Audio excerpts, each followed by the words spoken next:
السلام علیکم ورحمۃ اللہ وبرکاتہ۔ الحمد للہ رب العالمین والصلاة والسلام علی رسولہ الکریم وعلی آلہ وصحبہ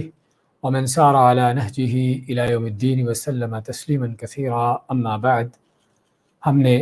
سابقہ درس میں سورۃ البقرہ کی آیت نمبر 214 سے تفسیر لی تھی، ان آیات کو دہراتے ہیں۔ اعوذ باللہ من الشیطان الرجیم، ام حسبتم ان تدخلوا الجنہ، کیا تم سمجھتے ہو کہ تم جنت میں داخل ہو جاؤ گے، یعنی بغیر قربانی کے، بغیر کسی مشقت کے اور بغیر کسی آزمائش کے۔ وَلَمَّا يَأْتِكُمْ، اور نہیں ابھی تک آئی، مَثَلُ الَّذِينَ خَلَوْا مِن قَبْلِكُمْ، مثالیں ان لوگوں کی جو تم سے پہلے گزر چکے، یعنی جو تم سے پہلی قومیں ہیں، ان کے کیا واقعات ہیں، ان کے کیا حالات ہیں، اور کس طرح سے وہ آزمائشوں سے گزارے گئے ہیں۔ کیسی آزمائشیں تھیں ان کی؟ مستہم البأساء والضراء، ان کو پہنچی بأساء فقر و فاقے، تنگیاں، تنگ دستیاں،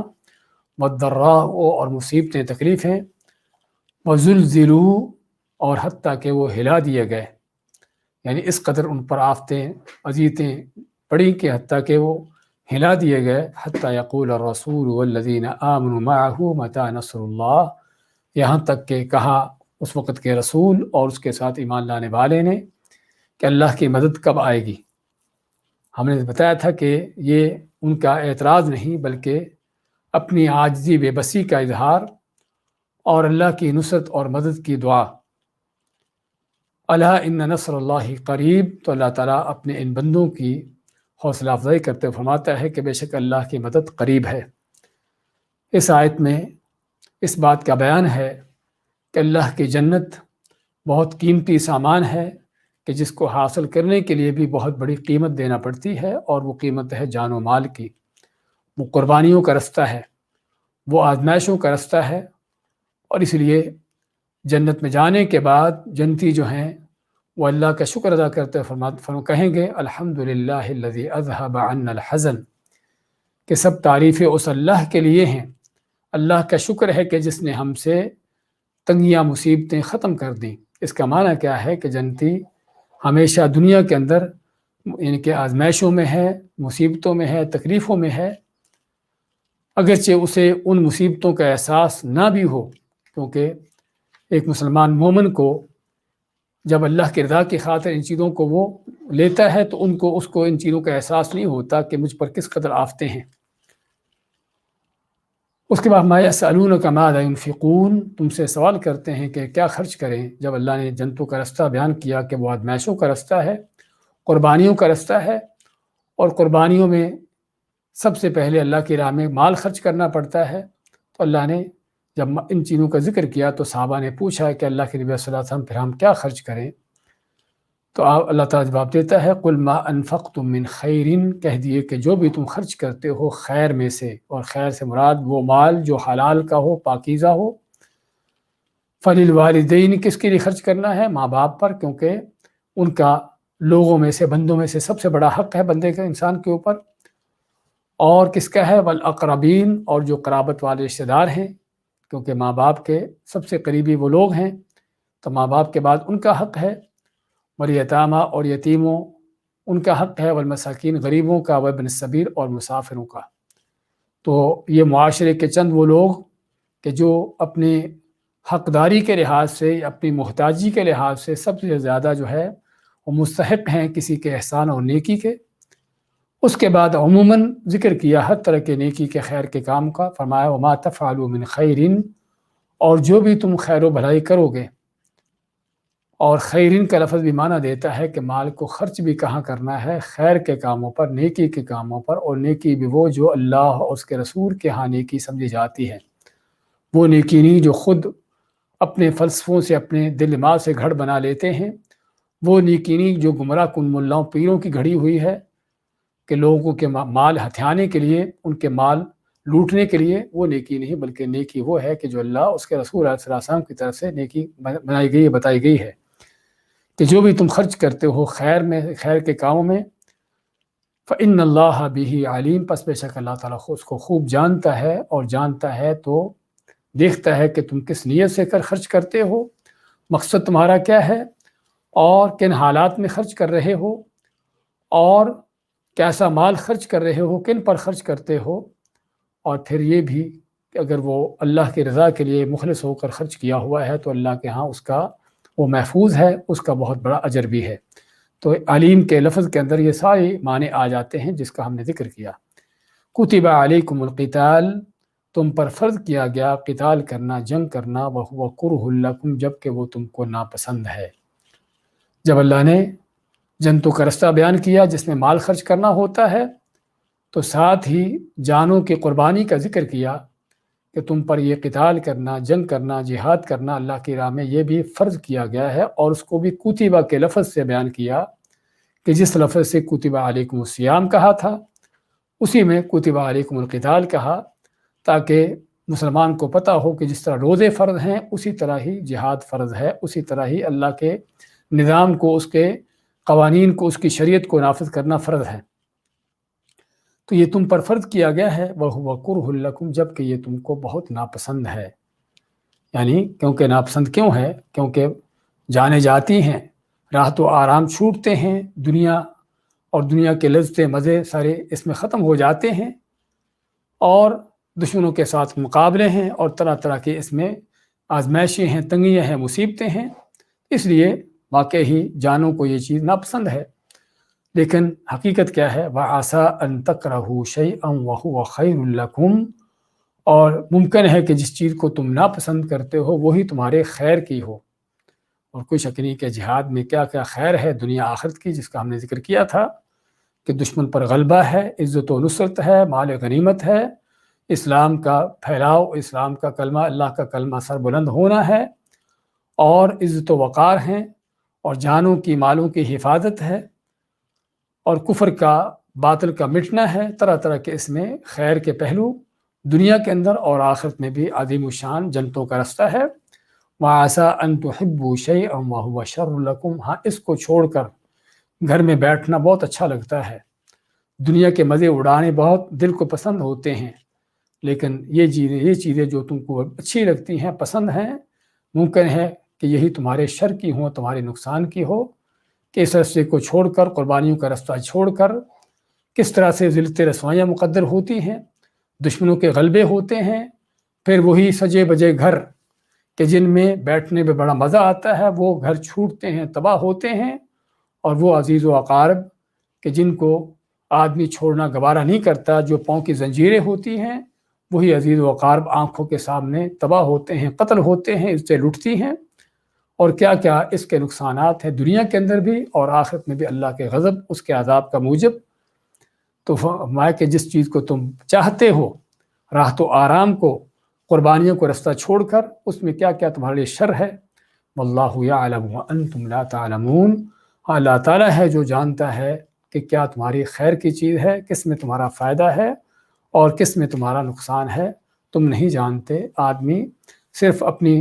ظاہر کی نگاہوں سے چیزوں کو دیکھتا ہے کہ یہ چیز بڑی فائدے کی نظر آتی ہے، اس میں کوئی لذت ہے، مزہ ہے، لیکن یہ نہیں دیکھتا کہ اس کے پیچھے نقصانات کیا ہیں، اور یہ وہ حقائق ہیں جو اللہ تعالیٰ جانتا ہے۔ اس کے بعد کی آیات لیتے ہیں۔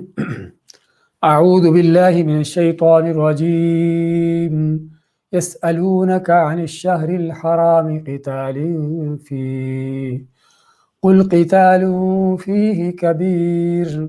وصد عن سبیل اللہ وکفر بہ والمسجد الحرام وإخراج أهله منه أكبر عند الله والفتنة أكبر من القتل ولا يزالون يقاتلونكم حتى يردوكم عن دينكم إن استطاعوا ومن يرتد منكم عن دينه فيمت وهو كافر فأولئك حبطت أعمالهم في الدنيا والآخرة وأولئك أصحاب النار هم فيها خالدون إن الذين آمنوا وهاجروا وجاهدوا في سبيل الله أولئك يرجون رحمة الله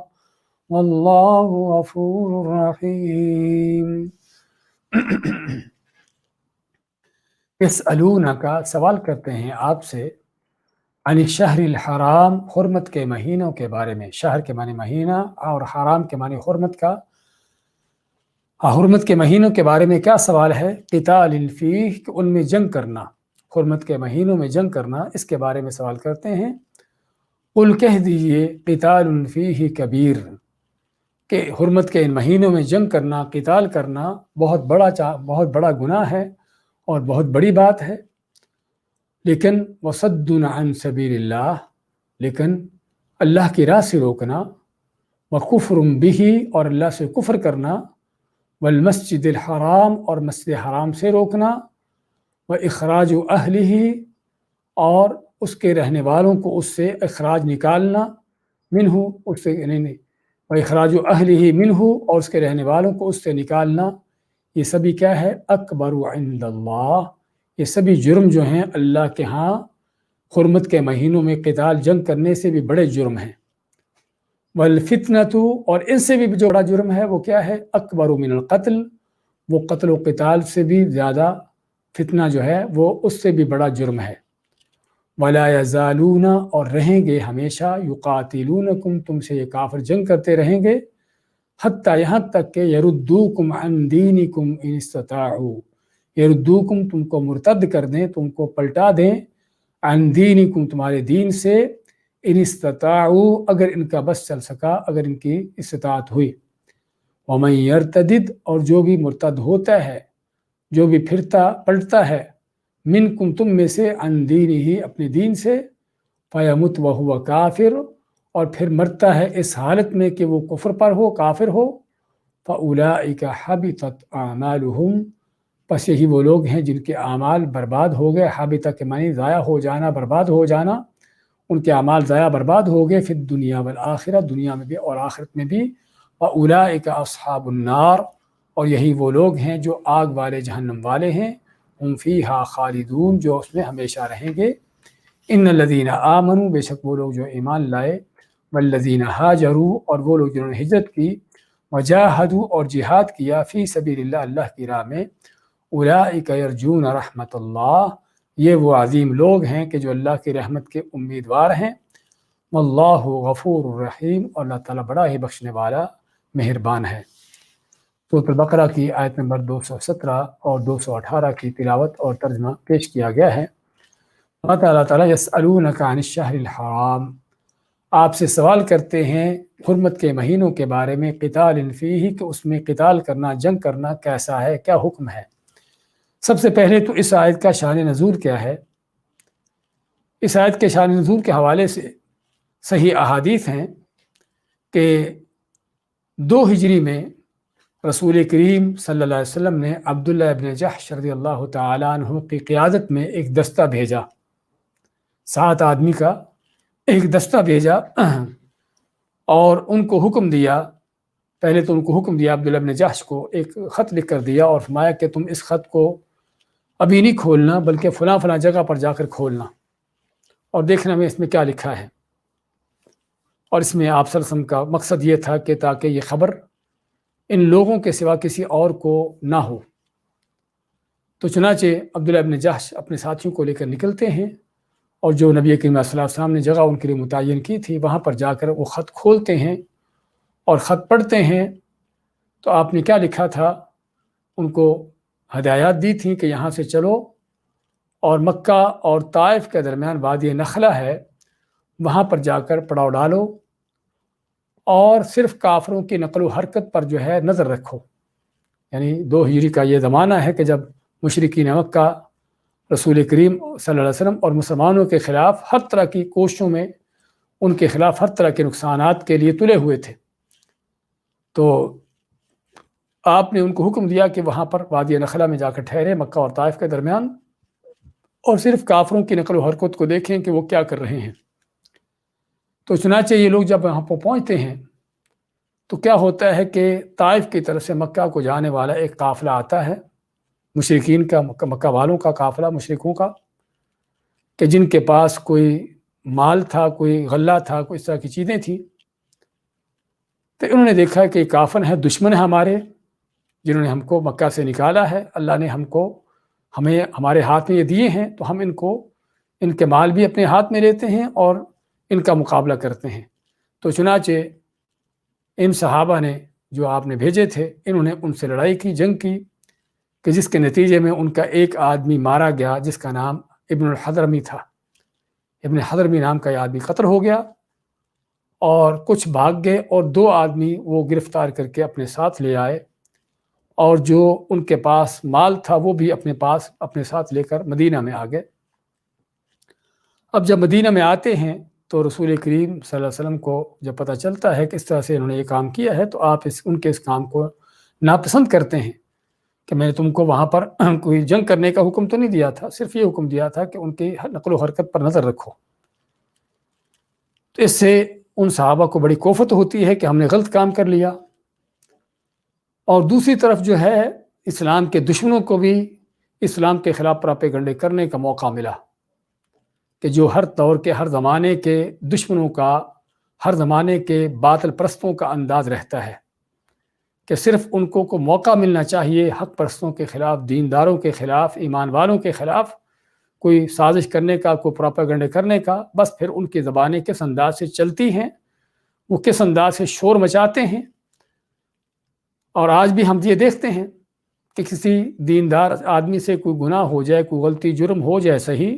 کیسے اس کی ایڈورٹائزمنٹ ہوتی ہے، اخباروں کی بڑی بڑی سرخیاں لگتی ہیں، اور کس طرح سے اس کو اچھالا جاتا ہے کہ دیکھو یہ مولوی نے یہ کام کیا، یہ دیندار آدمی نے کام کیا، حالانکہ خود یہ بدماش اس طرح کے بدماشی دن رات کرتے رہیں تو کوئی پرواہ نہیں ہوتی۔ تو یہاں پر بھی وہی کیفیت تھی۔ تو ہوتا کیا ہے کہ مکہ کے مشرک بھی، آپ کے دشمن یہودی بھی، اور سبھی اسلام کے دشمن، ان کی زبانیں کھل جاتی ہیں اور بڑا شور و غل کرتے ہیں کہ دیکھو یہ اسلام کا نام لینے والے، اللہ کو ماننے کے دعوے کرنے والے، ان کے کام کیا ہیں؟ ہاں، کام کیا ہیں کہ حرمت کے مہینے میں قتل کر دیا آدمی کو۔ ہاں، یہ مارکا کب ہوا تھا، ان کی آپس میں لڑائی کب ہوئی ہے، اس کے بارے میں روایات آتی ہیں کہ رجب کا آخری دن تھا اور اگلے دن شعبان شروع ہو رہا تھا، اور انہوں نے سمجھا کہ رجب ختم ہو چکا ہے تو شعبان شروع ہو چکا ہے، اس لیے انہوں نے لڑائی کی، حالانکہ وہ ابھی رجب کا آخری دن باقی تھا، ابھی چاند شعبان کا چاند ابھی تک نہیں نکلا تھا۔ تو اس لیے اسلام کے دشمنوں کو جو ہے آپ کے خلاف، اسلام اور مسلمانوں کے خلاف، یعنی بہت بڑے شور مچانے کا موقع ملا، اور کہنے لگے کہ دیکھو ان لوگوں کو کہ جو ہمیں خود دین کی دعوت دیتے ہیں، اللہ کے حکم کو ماننے کی دعوت دیتے ہیں، ان کا حال دیکھو کہ خود کیسے جرم کر رہے ہیں، حرمت کے مہینے میں لوگوں کو قتل کرتے ہیں۔ اور یہاں پر ہمیں یہ بھی معلوم ہونا چاہیے کہ اللہ تعالیٰ نے سال کے 12 مہینوں میں سے 4 مہینے حرمت کے رکھے ہیں، جن کے بارے میں اللہ فرماتا ہے سورۃ توبہ میں،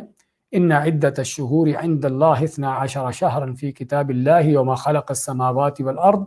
منها 4 حرم، کہ بے شک مہینوں کی تعداد اللہ کے ہاں 12 ہیں، جب سے اللہ نے آسمان و زمین کو پیدا کیا ہے ان میں 4 مہینے حرمت والے ہیں، فلا تظلموا فیہن انفسکم، تو چنانچہ ان مہینوں اپنی جانوں پر ظلم نہ کرو۔ تو چنانچہ یہ 4 مہینے کون سے ہیں کہ جن میں اللہ نے یعنی کہ حرمت کے رکھا، ان کو حرمت والا بنایا ہے، اور اس میں قتل و قتال اور جنگ و جدال ان چیزوں سے منع کیا ہے۔ وہ 4 مہینے، رجب کا مہینہ ہے جو الگ سے ہے، یعنی کہ رجب کا مہینہ جو شعبان سے پہلے ہوتا ہے، اور اس کے بعد 3 مہینے جو ایک ساتھ آتے ہیں، وہ کون سے ہیں؟ شوال، ذوالقعدہ، ذوالحجہ اور محرم۔ ذوالقعدہ، ذوالحجہ اور محرم، یہ 3 مہینے ایک ساتھ ہیں حرمت کے، اور رجب کا مہینہ۔ تو یہ 4 مہینے جو حرمت والے ہیں، کہ جس میں اللہ تعالیٰ نے جب سے آسمان و زمین کا پیدا کیا ہے، سال کے 12 مہینوں کی تعداد رکھی ہے جو قمری مہینے ہیں، چاند کے مہینے ہیں، اور ان میں سے 4 مہینے یہ حرمت والے رکھے ہیں۔ تو اس میں قتل و قتال، جنگ و جدال کرنا بھی منع ہے، اور کسی طرح کے بھی گناہ کرنا اگرچہ ہر وقت ہی منع ہے، لیکن ان میں ان کی حرمت اور بڑھ جاتی ہے۔ تو بات کر رہے تھے کہ ان صحابہ سے یہ مارکا جو ہوا اس رجب کے مہینے کے آخری دن کو ہوا، جو رجب کا مہینہ حرمت کے مہینوں میں سے تھا۔ تو اس پر کافروں نے، دشمنوں نے خوب شور مچایا، تو اللہ تعالیٰ نے ان کے اس شور کا جواب دیتے ہوئے، ان کے اس پروپیگنڈے کا رد کرتے ہوئے کیا فرمایا؟ یسألونک عن الشہر الحرام قتال فیہ، تم سے سوال کرتے ہیں حرمت کے مہینے میں قتال کرنے کے بارے میں، جنگ کرنے کے بارے میں کہ اس کا کیا حکم ہے؟ اللہ فرماتے ہیں قل قتال فیہ کبیر، کہہ دیجئے کہ ان حرمت کے مہینوں میں قتال کرنا، جنگ کرنا، کوئی دنگا فساد کرنا، کبیر، بہت بڑا کام ہے، بہت بڑا جرم ہے، بہت بڑا گناہ ہے کہ اللہ نے ان کو حرمت والا بنایا ہے اور اس میں قتل و قتال کر کے تم ان کی حرمت کو پامال کرتے ہو، جس سے کیا پتہ چلتا ہے کہ اللہ تعالیٰ جب کسی چیز کو حرمت والا بنا دیتا ہے تو اس کی حرمت کا پاس کرنا بھی ایمان ہے، نیکی ہے، اور اس کی حرمت کو پامال کرنا بھی گناہ ہے، اور بلکہ کبیرہ گناہ اللہ اس کو بیان کرتا ہے کہ کبیر، بہت بڑا کبیرہ گناہ ہے۔ کوئی شک نہیں کہ حرمت کے مہینوں میں اس طرح کے کام کرنا غلط ہے، لیکن اس کے ساتھ ساتھ اور دیکھیے کہ جو اس چیز کا دوسرا رخ ہے، تصویر کا دوسرا رخ کیا ہے؟ وَصَدٌّ عَن سَبِيلِ اللَّهِ، لیکن اللہ کی راہ سے روکنا، صدر کے معنی روکنا، اور روکنے کے بھی مختلف طرح کے جو انداز ہوتے ہیں، کبھی کوئی شک و شبہات پیدا کر کے، کبھی لوگوں کو الجھا کر سچے دین سے، حق بات سے، کبھی جو ہے ان کو ڈنڈے کے زور سے، طاقت کے زور سے دین حق سے روک کر، اور کبھی ڈرا دھمکا کر، اور مختلف طرح کے جو انداز ہوتے ہیں جو کافروں کے، ظالموں کے رہے ہیں دین حق سے روکنے کے۔ وَصَدٌّ عَن سَبِيلِ اللَّهِ، اللہ کی راہ سے روکنا، دین حق سے روکنا، وَكُفْرٌ بِهِ، اور اللہ سے کفر کرنا، اللہ سے کفر کرنا، شرک کرنا، ایک اللہ کی توحید کو نہ اپنانا، شرک کو پھیلانا، والمسجد الحرام، اور اسی طرح مسجد حرام سے روکنا۔ ہاں، یہ سارے جرائم کن کے ذکر ہو رہے ہیں؟ آپ کے دشمنوں کے، مکہ والوں کے، مشرکین کے، کہ وہ مسجد حرام سے روکنے والے، سب سے پہلے ان کا روکنا کہ جب تک مسلمان مکہ میں تھے ان کو مسجد حرام میں جانے کی اجازت نہ تھی، اور کوئی جاتا بھی تھا تو اس کے ساتھ جو ہوتا تھا، جو اذیتیں اس کو پہنچتی تھی، اور پھر مکہ سے جب نکلتے ہیں ہجرت کر کے، اس کے بعد ان کے لیے مکہ واپس لوٹنا ممکن نہ تھا، اور حتیٰ کہ جب 6 ہجری کو آپ صلی اللہ علیہ وسلم جاتے بھی ہیں تو اس وقت بھی کیسے انہوں نے اپنی بدماشی کرتے ہوئے مسلمانوں کو روکا، آپ صلی اللہ علیہ وسلم کو روکا مکہ میں داخل ہونے سے۔ تو مسجد حرام سے یعنی بیت اللہ سے لوگوں کو روکنا، حالانکہ انسانی تاریخ میں جب سے اللہ تعالیٰ نے بیت اللہ کو بنایا ہے اس وقت سے لے کر آج تک کسی نے بیت اللہ سے کسی کو روکا نہیں تھا، چاہے مخالفت دشمنی ہوتی، لیکن تب بھی بیت اللہ کے حوالے سے، حرم کے حوالے سے کسی کو نہیں روکا جاتا تھا۔ لیکن مکہ والوں کی، قریش کی کفر، ان کی بدماشی کی حالت کیا کہ اس حد تک بڑے ہوئے کہ اللہ کے بندوں کو، ایمان والوں کو، اللہ کے نبی علیہ السلام کو، بلکہ نبیوں کے سردار کو جو ہے بیت اللہ سے، اللہ کے گھر سے روکا جاتا ہے۔ تو والمسجد الحرام، مسجد حرام سے روکنا، وَإِخْرَاجُ أَهْلِهِ مِنْهُ، اور اس کے رہنے والوں کو اس سے نکالنا۔ حالانکہ نکالنے کا واقعہ پہلے پیش آیا اور روکنے کا واقعہ بعد میں پیش آیا، لیکن روکنے کا پہلے ذکر یہاں پر آتا ہے اور نکالنے کا ذکر بعد میں آتا ہے، کیونکہ روکنے کا کام، جرم جو ہے وہ نکالنے سے بڑا ہے۔ تو مکہ والے یعنی کہ جو حرم کے رہنے والے، اللہ کے بندے، مسلمان، ان کو وہاں سے نکالنا، یہ سبھی جرم کیا ہیں؟ اکبر عند اللہ، اللہ کے ہاں قتل سے بھی زیادہ بڑے جرم ہیں۔ جو حرمت کے مہینے میں قتل و قتال ہو گیا ہے، ایک آدمی مسلمانوں کے ہاتھوں قتل ہو گیا،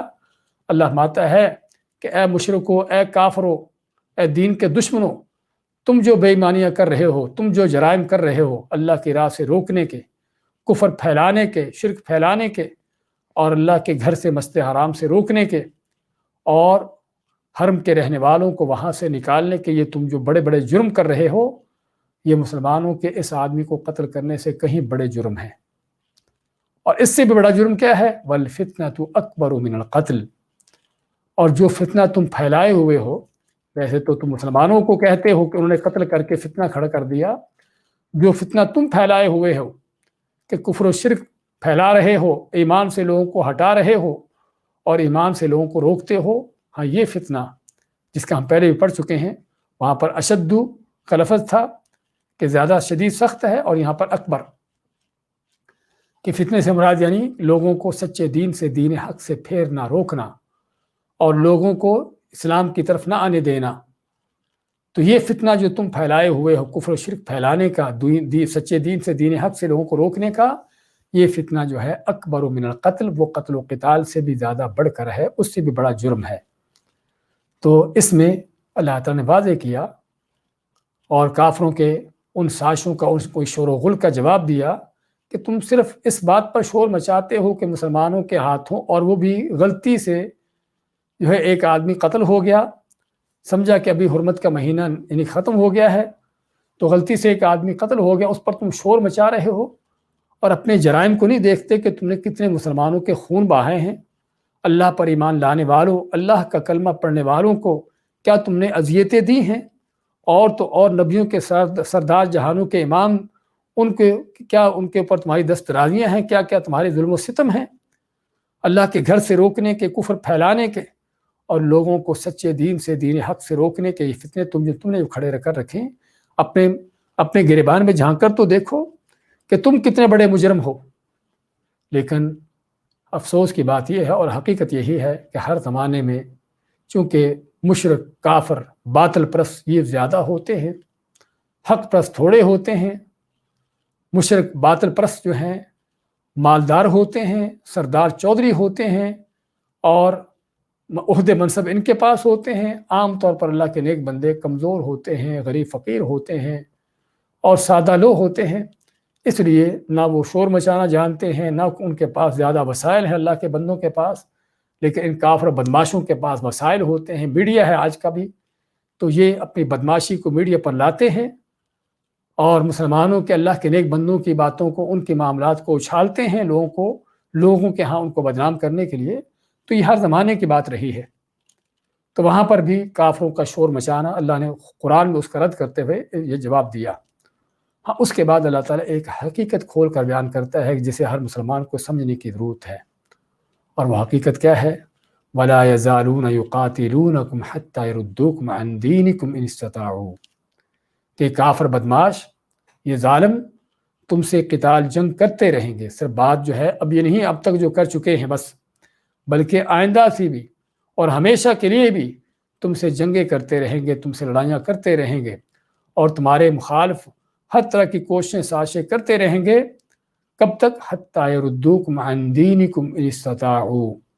کہ جہاں تک ان کا بس چل سکا تم کو اللہ کے دین سے پھیر دیں، روک دیں، اللہ کے دین سے ہٹا دیں۔ ہاں، یہ ہے ایک کافر کی سب سے بڑی کوشش، اور اسی لیے آج کے عقل کے اندھوں کو بھی سمجھنے کی ضرورت ہے، ان آیتوں کو پڑھنے کی ضرورت ہے۔ جو سمجھتے ہیں کہ ہم نے کافروں کی شکلیں اپنا لی تو اب کافر ہم سے خوش ہو گئے، تو سمجھتے ہیں ہم نے کافروں کے کلچر، ان کی تہذیبیں لے لی تو کافر ہم سے خوش ہو جائیں گے، جو سمجھتے ہیں کہ ہم نے کافروں کی ان کی عیدیں منا لی، ان کے فیسٹیول منا لیے تو کافر ہم سے راضی ہو جائیں گے۔ اللہ مانتا ہے کہ بالکل راضی نہیں ہوں گے۔ وَلَن تَرْضَىٰ عَنْكَ الْيَهُودُ وَلَا النَّصَارَىٰ حَتَّىٰ تَتَّبِعَ مِلَّتَهُمْ، کہ یہود و نصارہ، کافر مشرک کبھی بھی تم پر راضی نہیں ہوں گے جب تک تم انہی کی طرح کے ان کے دین پر نہ چل پڑو گے، یہودی عیسائی نہ بن جاؤ گے۔ یہاں پر بھی جب تک تم دین سے مرتد نہ ہو جاؤ گے۔ اس لیے ساری جنگیں، ساری مخالفتیں، سارے مقابلے، اصل اس کے پیچھے مقصد کیا ہے؟ اس کے پیچھے ایک مسلمان کو اس کے دین سے ہٹانا اور پھیرنا ہے۔ اور اسی لیے جب کوئی آدمی دین سے مرتد ہو جاتا ہے، بے دین ہو جاتا ہے، تو پھر ان کافروں کو اس کی کوئی پرواہ نہیں ہوتی کہ پھر کون ہے، وہ چاہے ہندو بن جائے، چاہے سکھ بن جائے، کمیونسٹ بن جائے،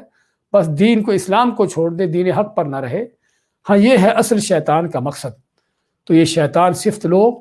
اور شیطان کے ایجنٹ اور چیلے کافر، اصل ان کی سب سے بڑی کوشش یہ ہے کہ مسلمان کو اس کے دین سے پھیرنا، چاہے وہ جس طرح ہمیں بتایا ہے کہ وہ اسلحے کے زور پر ہو، طاقت کے زور پر ہو، چاہے وہ ڈرامے فلمیں ہوں،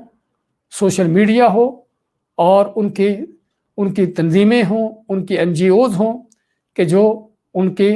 خرچوں پر پلتی ہیں اور ان سے مال دولت لے کر جو ہے مسلمانوں کو بہکانے کے، گمراہ کرنے کی کوششوں میں لگی ہیں۔ ہاں، یہ ہے کافر کی کوشش۔ حتیٰ یردوکم عن دینکم ان استطاعوا، تم سے جنگیں کرتے رہیں گے، تم سے لڑتے رہیں گے، ان کی مخالفتیں ختم نہیں ہوں گی جب تک تم اللہ کے دین کو چھوڑ نہیں دیتے، دین سے مرتد نہیں ہو جاتے۔ اور مرتد ہو جاؤ گے تو کیا پھر بچ جاؤ گے؟ اللہ کے دین کو چھوڑ دو گے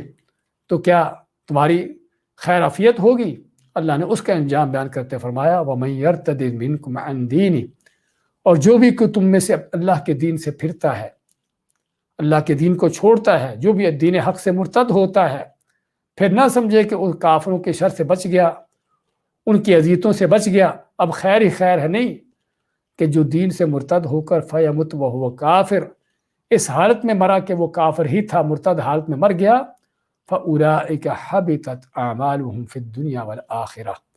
ہاں یہ وہ بدبخت ہیں کہ جن کے اعمال، جن کی نیکیاں جو کی کر چکے تھے وہ ساری کی ساری برباد ہو گئی، حبطت گر گئی، برباد ہوگی، اعمالهم ان کے عمل، فی الدنیا والآخرہ دنیا اور آخرت میں۔ اور پھر اگر اعمال برباد ہو گئے تو نجات کا کوئی ذریعہ نہیں، تو انجام کیا ہوگا؟ وَأُولَٰئِكَ أَصْحَابُ النَّارِ هُمْ فِيهَا خَالِدُونَ، اور یہ وہ جہنم والے ہیں کہ جو اس میں ہمیشہ رہیں گے۔ ہاں یہ ہے دین سے پھرنے کا نتیجہ، یہ ہے کافروں کے پیچھے چلنے کا انجام، یہ ہے اللہ کے دشمنوں کی باتیں ماننے کا اس کا نتیجہ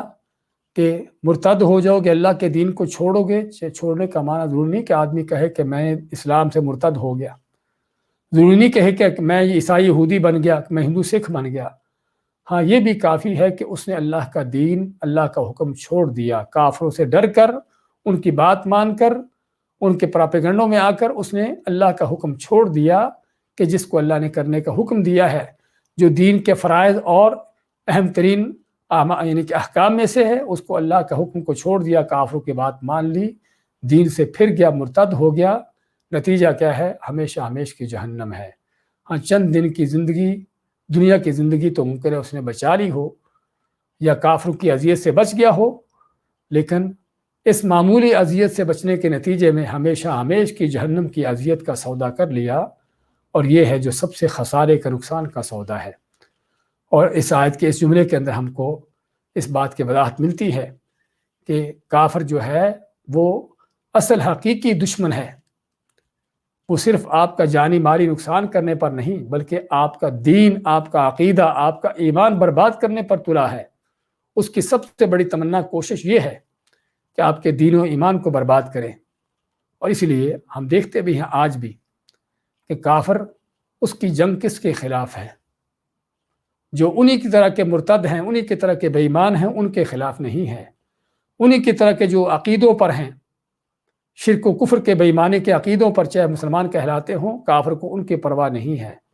کافر کو اگر پرواہ ہے تو کسی سچے صحیح عقیدہ مسلمان کی، کہ جو صحیح معنوں میں قرآن و سنت پر چلتا ہو، جو صحیح معنوں میں اللہ کے احکام کو اپناتا ہو، جس کی شکل پر، جس کے عمل پر، جس کے لباس، جس کے کلچر، ہر چیز پر اسلام نظر آتا ہو۔ ہاں یہ ہے جو کافر کو برداشت نہیں ہوتا، جس کو کافر گوارا نہیں کر سکتا۔ اور اس سے ہم کو یہ بھی پتہ چلا کہ ہر وہ شخص، ہر وہ جماعت، ہر وہ پارٹی کہ جس کا دین، جس کا طور طریقہ کافروں کے ہاں مقبول ہو جائے، کافروں کو اس پر کوئی اعتراض نہ ہو، کافر اس کو چھوڑے رکھیں، کافر اس سے کوئی یعنی کہ مقابلہ نہ کریں، اس کا معنی کیا ہے کہ یہ دین اللہ کا دین نہیں ہے، یہ کافروں کا جو پسندیدہ دین ہے، جو کافروں کے ہاں قابل قبول دین ہے، جو کافروں کے ہاں ایسا دین ہے جو گوارا کیا جانا والا دین ہے، تو یہ اللہ کا دین نہیں، یہ شیطان کا دین ہے۔ اور اس کے مد مقابل ہر وہ شخص، ہر وہ جماعت، ہر وہ پارٹی کہ جس کو کافر گوارا نہ کرتا ہو، ہاں اس بات کی دلیل ہے کہ اللہ کے سچے دین پر ہیں اور صحیح توحید پر ہیں، صحیح منہج پر ہیں، ہاں ان کو اس رستے پر ڈٹ جانے کی ضرورت ہے کہ انہوں نے حقیقی معنوں میں اللہ کا رستہ اختیار کر رکھا ہے۔ تو یہ آیت اس بات کی واضح دلیل دیتی ہے کہ کافر کی کیا تمنا ہے۔ اس کے بعد فرمایا ان الذین آمنوا وہاجروا وجاہدوا فی سبیل اللہ، کہ بے شک وہ لوگ جو ایمان لائے اور انہوں نے ہجرت کی اور جہاد کی اللہ کی راہ میں، اولئک یرجون رحمت اللہ، یہ وہ لوگ ہیں جو اللہ کی رحمت کے امیدوار ہیں، واللہ غفور الرحیم، بے شک اللہ تعالیٰ سب سے بڑھ کر، اور اللہ تعالیٰ جو ہے بڑا ہی غفور اور بڑا ہی رحیم، بڑا مہربان اور بڑا بخشنے والا ہے۔ سب سے پہلے جو ہے اس آیت کی مناسبت کیا ہے سابقہ آیت سے؟ ہاں مناسبت یہ ہے کہ سابقہ آیت میں ہم نے جو ذکر کیا کہ عبداللہ بن جحش کی قیادت میں جو وہ قافلہ جاتا ہے، دستہ جاتا ہے، اور انہوں نے کافروں کے ساتھ مقابلہ کیا، اور اس مقابلے میں ایک کافر ابن الحضرمی نام کا مارا گیا، اور ان کے مال غنیمت کے طور پر انہیں حاصل کیا، جو مسلمانوں کا سب سے پہلا مال غنیمت تھا، اور یہ ابن حضرمی قتل ہونے والا سب سے پہلا کافر تھا جو اسلام کے مقابلے میں قتل ہوا ہو۔ تو اور آپ صلی اللہ علیہ وسلم نے ان کے اس عمل کو پسند نہ کیا، کیونکہ آپ نے ان کو اس بات کا حکم نہیں دیا تھا، اور لوگوں نے بھی ان کو ملامت کی کہ تم نے یہ کام کیا کام کیا، کہ اللہ کے نبی صلی اللہ علیہ وسلم نے کوئی ایسا نہیں کہا تھا، ایسا نہیں فرمایا تھا، اور حرمت کے مہینے میں تم نے آدمی کو قتل کر دیا، اور کافروں کو جو اس پر شور مچانے کا بھی موقع ملا تو اس پر کیا ہوتا ہے، اس پر پھر ان صحابہ کو، عبداللہ بن جحش کو اور ان کے ساتھیوں کو ندامت ہوتی ہے اور پریشان ہوتے ہیں کہ ہم نے جو یہ کام کیا ہے، غلط کیا ہے، تو شاید ہمیں اب جہاد کا اجر نہیں ملے گا، ہمیں غزوے کا اجر نہیں ملے گا۔ تو اس پر اللہ تعالیٰ نے یہ آیت نازل فرما دی، جس سے کہ ابن کثیر رحمۃ اللہ علیہ فرماتے ہیں کہ اللہ تعالیٰ نے یہ آیت نازل فرمائی اور فرمایا کہ وہ لوگ جو ایمان لائے، اور یہ صحابہ کون ہیں؟ ایمان لانے والے ہیں۔ والذین ہاجروا، اور ان میں سے اکثر وہ لوگ تھے جو مکہ سے ہجرت کر کے آئے تھے۔ وجاہدوا، اور انہوں نے جہاد بھی کیا، اور جہاد کس کے لیے کیا؟ کیا مال کے لیے کیا تھا؟ کیا صرف ذاتی انتقام لینے کے لیے کیا تھا؟ بلکہ فی سبیل اللہ، اللہ کی راہ میں کیا۔ تو یہ وہ لوگ ہیں اولئک یرجون رحمت اللہ، کہ جو اللہ کی رحمت کی امید رکھتے ہیں، اور اللہ تعالیٰ ان کو اپنی رحمتوں سے نوازتا ہے، کیونکہ اللہ بڑا ہی بخشنے والا اور مہربان ہے۔ اگرچہ ان سے غلطی بھی ہو گئی، لیکن اللہ کے دین کی خاطر نکلے تھے اور اللہ کی خاطر نیک نیتی کے ساتھ انہوں نے یہ کام کیا تھا، تو اللہ تعالیٰ ان کے اس گناہ کو بخشنے والا، ان پر مہربانی کرنے والا ہے۔ اس کے ساتھ ساتھ یہ تین چیزیں جن کا اس آیت میں ذکر آیا ہے، ایمان کا، ہجرت کا اور جہاد کا، علامہ ابن سعدی رحمۃ اللہ علیہ فرماتے ہیں کہ یہ تین وہ چیزیں ہیں کہ جو حقیقی معنوں میں اور حقیقت میں ایک انسان کی دنیا کی آخرت کی سعادت مندی کا راستہ ہے۔ ایمان تو وہ چیز ہے کہ جس کے بغیر نہ دنیا کی فلاح و کامیابی ہے اور نہ آخرت میں کسی طرح کی نجات ہے۔ ایمان ہی وہ چیز ہے کہ جس سے آدمی کفر سے نکل کر وہ جو ہے اسلام کی اور ایمان کی عافیت میں آتا ہے۔ تو یہ تو بنیادی چیز ہے کہ جس سے اللہ تعالیٰ کی طرف سے دنیا کے اندر بھی نجات حاصل ہوتی ہے اور آخرت میں بھی۔ اور اس کے بعد ہجرت، کہ جہاں پر انسان اپنے ملک کو، اپنے گھر کو، اپنے عزیز و اقارب کو، اپنے مال و دولت کو، اپنے کاروبار اور ان دنیا کی لذتوں کو چھوڑ کر اللہ کی راہ میں نکلتا ہے۔ ہجرت کا معنی کہ کفر کے جگہ کو، کفر کے شہر و ملکوں کو چھوڑ کر ایسے ملکوں کی طرف نکلنا جہاں پر انسان اللہ کے دین پر چل سکتا ہو، دین کو قائم کر سکتا ہو، یہ ہجرت۔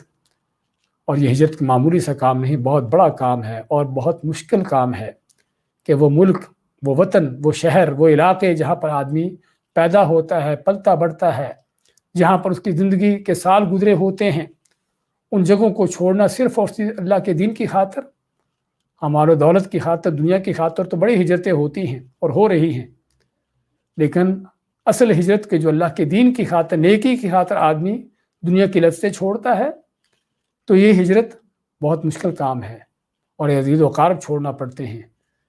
اور ایسی جگہوں پر جانا پڑتا ہے کہ جہاں پر ممکن ہے کہ رہنے کو سر چھپانے کو جگہ نہ ہو، کھانے کو چیز میسر نہ ہو، اگرچہ اللہ کا وعدہ ہے ہجرت کرنے والوں کے لیے کہ اللہ تعالیٰ ان کو جو چیزیں چھوڑ کر آتے اس سے بہتر عطا کرتا ہے۔ اور جو تیسرا کام ہے وجاہدوا فی سبیل اللہ، کہ اللہ کی راہ میں جہاد، اور قرآن کریم میں جب بھی جہاد کا لفظ آتا ہے تو اس سے مراد جو ہے وہ قتال ہے۔ اگرچہ جہاد کا لفظی معنی، لغوی معنی جد و جہد ہے، کوشش ہے، اور اسی لغوی اور لفظی معنی کو ہی بعض ملاؤں نے اپنے ہر طرح کے چلوں پر، اپنی ہر طرح کی جو ہے وہ گردشوں پر، ان چیزوں پر فٹ کر دیا کہ یہ جہاد ہے۔ لیکن اللہ کے نبی صلی اللہ علیہ وسلم نے جو جہاد کیا ہے اور قرآن نے جس جہاد کا ذکر کیا ہے وہ جہاد ہے کافروں کے خلاف لڑنے کا نام۔ تو چنانچہ فرمایا وجاہدوا فی سبیل اللہ، اللہ کی راہ میں جہاد کیا، اپنی جان مال قربان کیے اور دشمن کے خلاف لڑے، اللہ کے کلمے کو سر بلند کیا اور دشمن کے کفر کے کلمے کو مٹایا، اس کو نیچا کیا۔ ہاں، یہ وہ لوگ ہیں جو یہ تین کام کرنے والے ہیں۔ اور ان تین کاموں کو پھر سے دیکھیے کہ پہلے ایمان ہے، توحید ہے، عقیدہ ہے، کیونکہ بعض اوقات ہجرتیں کرنے کو لوگ کر جاتے ہیں لیکن شرک کے ساتھ، گمراہی کے ساتھ جہاد کے رستوں پر نکل پڑتے ہیں، لیکن عقیدے برباد ہے، شرک و بدعات میں لتھڑے ہوئے۔ تو جب تک یہ تینوں شرطیں نہیں ہیں، تینوں چیزیں نہیں ہیں، اس وقت تک اللہ کی رحمت کی امید بھی نہیں ہے۔ فرمایا کہ تینوں کام کرنے والے کون ہیں؟ اولئک یرجون رحمت اللہ، یہ وہ عظیم لوگ ہیں جو اللہ کی رحمت کے امیدوار ہیں۔ علامہ ابن سعدی فرماتے ہیں اس سے یہ بھی پتہ چلا کہ اللہ کی رحمت کی امید عمل کے ساتھ ہے، بے عملی کے ساتھ نہیں ہے، بد عملی کے ساتھ بھی نہیں ہے۔ ان لوگوں نے عمل کیے، اور عمل بھی چوٹی کے عمل، ایمان کا عمل، ہجرت کا عمل، جہاد کا عمل، یہ عمل کر کے اللہ کی رحمت کی امید رکھی۔ تو یہ ہے جو حقیقی ایمان میں اللہ کی رحمت کے امیدوار ہے، اور اللہ تعالیٰ کو اپنی رحمتوں سے نوازتا ہے۔ باقی ایمان کے دعوے ہوں لیکن شرک سے رتڑا ہو، ہجرتیں کرنی ہوں لیکن اللہ کے نافرمانیوں کو نہ چھوڑا ہو، جہاد کے رستوں پر نکل پڑے ہوں لیکن ذاتی اغراض و مقاصد کی خاطر جو اللہ کی راہ میں نہ ہو، اور شہرت کا مقصد ہو یا کچھ بھی ہو، تو یہ وہ لوگ ہیں کہ جو اللہ کی رحمت کے امیدوار ہیں لیکن جھوٹے امیدوار ہیں۔ یعنی بے عملی ہو یا بد عملی ہو، دونوں ہی جھوٹے امیدوار ہیں اصل، اور سچے امیدوار کون ہیں؟ کہ جو عمل کے ساتھ ہیں۔ اس لیے اللہ تعالیٰ کی رحمت کن کے لیے ہے؟ ان سچے امیدواروں کے لیے ہے۔ اس لیے اللہ فرماتا ہے واللہ غفور الرحیم، اور اللہ تعالیٰ بڑا ہی بخشنے والا اور مہربان ہے۔ دوبارہ دیکھیں آج کیا کہتے ہیں، یسألونک عن الشہر الحرام، آپ سے سوال کرتے ہیں حرمت کے مہینے کے بارے میں، قتال فیہ، اس میں قتال کرنا، جنگ کرنا کیسا ہے؟ قل قتال فیہ کبیر، کہہ دیجئے کہ اس میں قتال کرنا، جنگ کرنا بہت بڑا گناہ ہے، وصد عن سبیل اللہ، لیکن اللہ کی راہ سے روکنا، وکفر بہ، اور اس سے کفر کرنا، والمسجد الحرام، اور مسجد حرام سے روکنا، بیت اللہ سے روکنا، واخراج اہلہ منہ، اور اس کے رہنے والوں کو وہاں سے نکالنا، اکبر عند اللہ، یہ سارے جرم جو ہے اللہ کے ہاں قتل و قتال سے بھی، جنگ سے بھی بڑے ہیں، والفتنۃ اکبر من القتل، اور اللہ کے دین سے روکنے کا کام کرنا، کفر پھیلانا، فتنہ پھیلانا، یہ جو ہے وہ قتل و قتال سے بھی بڑا جرم ہے۔ ولا یزالون یقاتلونکم، اور تم سے، یہ لا یزال کا لفظ ایک ہی ہے جس کے معنی ہوتا ہے ہمیشہ رہیں گے، جاری رہیں گے، کہ یہ ہمیشہ رہیں گے، یقاتلونکم، تم سے جنگ کرتے رہیں گے، حتی یردوکم عن دینکم، یہاں تک کہ تم کو پلٹا دے، لوٹا دے تم کو تمہارے دین سے، ان استطاعوا، اگر ان کی طاقت ہوئی، اگر ان کا بس چل سکا، ومن یرتدد منکم عن دینی، اور جو بھی تم میں سے کو مرتد ہوتا ہے، پھرتا ہے اپنے دین سے، فیمت وہو کافر، اور مرتا اس حالت میں کہ وہ کافر ہو، فاولئک حبطت اعمالهم فی الدنیا والآخرہ، بس یہ وہ لوگ ہیں کہ جن کے اعمال برباد ہو گئے دنیا اور آخرت میں۔ اور اس سے یہ بھی معلوم ہوا کہ اگر آدمی مرتد ہونے کے بعد پھر سے دین کی طرف لوٹ آئے، پھر سے دین حق کو اپنا لے، تو اللہ اس کے اعمال کو برباد نہیں کرتا۔ عمل برباد ہوتا ہے اگر آدمی مرتد ہونے کے بعد اس کی موت بھی اسی مرتد حالت میں آ جائے۔ اولئک اصحاب النار، یہ وہ لوگ ہیں جو آگ والے، جہنم والے ہیں، ہم فیہا خالدون، جس میں ہمیشہ رہیں گے۔ ان الذین آمنوا والذین ہاجروا، بے شک وہ لوگ جنہوں نے جو ایمان لائے اور جنہوں نے ہجرت کی، وجاہدوا فی سبیل اللہ، اور اللہ کی راہ میں جہاد کیا، اولئک یرجون رحمت اللہ، یہ وہ لوگ ہیں جو اللہ کی رحمت کے امیدوار ہیں، واللہ غفور الرحیم، اور اللہ تعالیٰ ہے جو بڑا ہی بخشنے والا اور مہربان ہے۔ آج کا سوال یہ ہے کہ یہ مارکہ جس کا ہم نے ذکر کیا کس سال پیش آیا، اور اس مارکے کے قائد کون تھے، اور اس میں قتل ہونے والے کافر کا نام کیا تھا؟ سوال کے اندر 3 چیزیں ہیں کہ مارکہ کس سال پیش آیا، اور اس مارکے کا قائد کون تھا مسلمانوں میں سے، اور کافروں میں سے قتل ہونے والے شخص کا نام کیا ہے۔ بارک اللہ۔